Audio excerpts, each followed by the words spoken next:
আসসালামু আলাইকুম চাচা। ওয়ালাইকুম আসসালাম ওয়া রাহমাতুল্লাহি ওয়া বারাকাতুহু। পাহাড়ে আর একখান তৈরি হয়ে গেলে নাকি? হ্যাঁ, এত পাহাড়ে কি করো তুমি? পাহাড়ে হইলো বাতাস নিয়েই এক কান ভাঙ্গে আর এক কান বানাই। এই পাহাড়ে বাতাস নিয়েই আমি। তা আমি তো জানি তোমার বাড়ি কারেন্ট রয়েছে, ফ্যান রয়েছে, সবই রয়েছে, তারপরে তুমি পাহাড়ে বাতাস খাও। ফ্যান ম্যান চালানো লাগে না নাকি?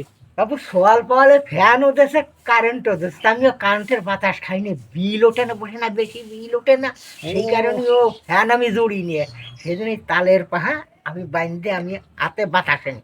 হ্যাঁ, বর্তমান যে কারেন্ট বিল বাপু হয়েছে তাতে ফ্যান চালানোর মতো কোনো কায়দা নেই। তাইতে ওই ফ্যান মানে ঝুলাই থুয়ে দিছে, খালি মানুষের তাইতে দেয় না। ফ্যান হলো ঝুলোয় ছুঁয়ে দিছি আর ফ্যানের বাতাস খাইনি। আমার কি পাগল মনে হয় না এই কারেন্ট ফুড়ায় বাতাস খাবারে?